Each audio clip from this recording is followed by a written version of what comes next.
और सीधा चलेंगे अयोध्या, जहां पर सीएम योगी आदित्यनाथ अयोध्या में पूजा अर्चना कर रहे हैं। चलिए सीधा चलते हैं अयोध्या।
पहली बार पता चला सर कि साउथ में परिक्रमा।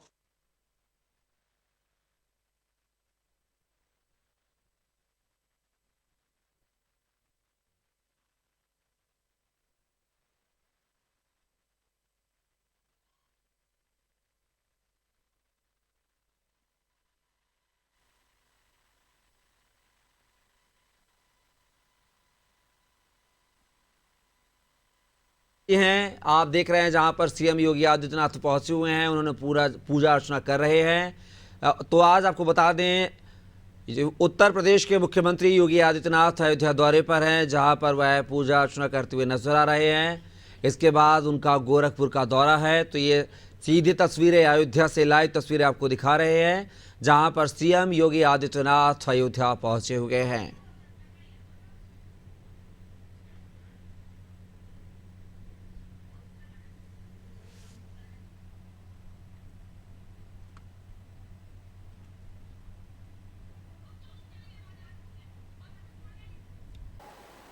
जब जाति, मत और मजहब के आधार पर समाज को बांटने की कुत्सित चेष्टा की जा रही हो, उन स्थितियों में हमारे लिए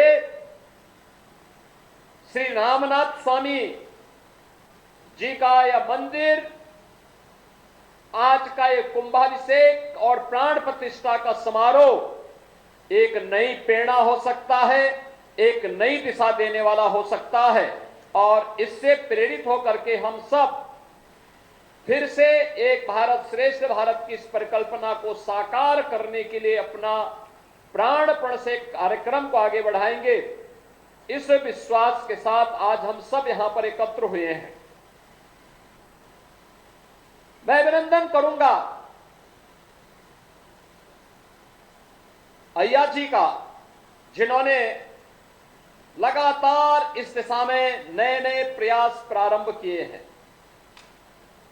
और अपने प्रयासों के माध्यम से न केवल अपनी आध्यात्मिक साधना को, बल्कि इसके माध्यम से उन्होंने भारत की एकता के लिए, एकात्मता के लिए उसी अभियान को एक नई गति दी है जो हजारों वर्ष पहले केरल से निकला एक सन्यासी भारत के 4 कोनों में 4 पीठों की स्थापना करके भारत की सांस्कृतिक, भारत की आधारशिला रखते हैं।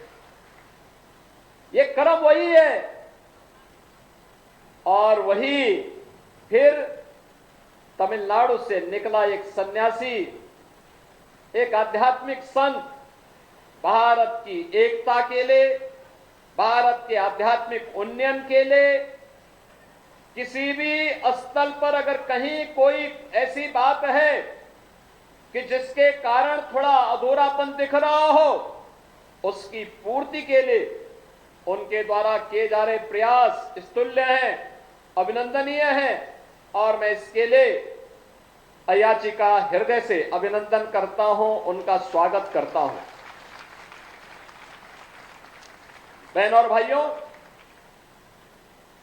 भारत उत्तर से दक्षिण तक, पूरब से पश्चिम तक हर कालखंड में सांस्कृतिक रूप से एक रहा है, एक रहा है। हमारा वैदिक साहित्य इस बात का उदाहरण प्रस्तुत करता है। हमारा शास्त्र इस बात के उदाहरण प्रस्तुत करते हैं। भारत की संतों की परंपरा और हमारे धर्मस्थल इन बातों के प्रमाण हैं। हमने किसी भी कालखंड में सरकारें अलग अलग रही हो, लेकिन भारत की सांस्कृतिक और आध्यात्मिक एकता को कहीं भी खंडित नहीं होने दी। और यह इसलिए क्योंकि भारत की ऋषि परंपरा ने, भारत के संतों की परंपरा ने आध्यात्मिक और सांस्कृतिक जागरण के माध्यम से इसे पूरी मजबूती प्रदान की है। आज उसी मजबूती को प्रदान करने के लिए तमिलनाडु से यहां पर अय्या जी अयोध्या धाम में आए हैं।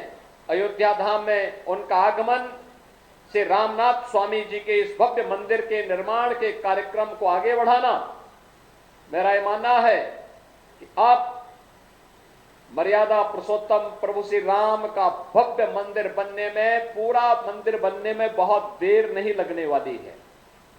यह काम तीव्र गति से चल रहा है। मंदिर ट्रस्ट इस कार्यक्रम को बहुत अच्छे ढंग से आगे बढ़ा रहा है। आदरणीय प्रधानमंत्री जी ने 22 जनवरी को रामलला के प्राण प्रतिष्ठा समारोह को अपने करकमलों से संपन्न किया है। समाज का पूरा नेतृत्व वर्ग उस अवसर पर अयोध्या धाम में था और अब तक 3 करोड़ से अधिक श्रद्धालु जनों ने 5 सदी के बाद अयोध्या में फिर से विराजमान हुए रामलला को अब तक दर्शन करके उनका आशीर्वाद भी प्राप्त किया है। मेरा यह मानना है कि अब अयोध्या धाम पूरी एक नई गति के साथ दुनिया की सबसे आध्यात्मिक और सुंदरतम नगरी के रूप में स्थापित होकर के पूरे सनातन धर्मावलंबियों के लिए एक नई प्रेरणा और प्रकाश का केंद्र बिंदु बनकर के उभरेगा। आज के इस अवसर पर एक बार फिर से मैं श्रद्धेय भैया जी का, श्रद्धेय अय्या जी का, पूज्य संतों का और तमिलनाडु से आए हुए आप सभी उपस्थित श्रद्धालु जनों का, महानुभावों का हृदय से स्वागत करता हूं, अभिनंदन करता हूं। और मुझे पूरा विश्वास है कि श्री रामनाथ स्वामी मंदिर का यहां पर कुंभाभिषेक और प्राण प्रतिष्ठा का यह समारोह आदरणीय प्रधानमंत्री जी के एक भारत श्रेष्ठ भारत के इस संकल्पना को और मजबूती देगा। आप सबके इस आयोजन के प्रति मेरी मंगलमय शुभकामनाएं हैं। धन्यवाद। जय हिंद।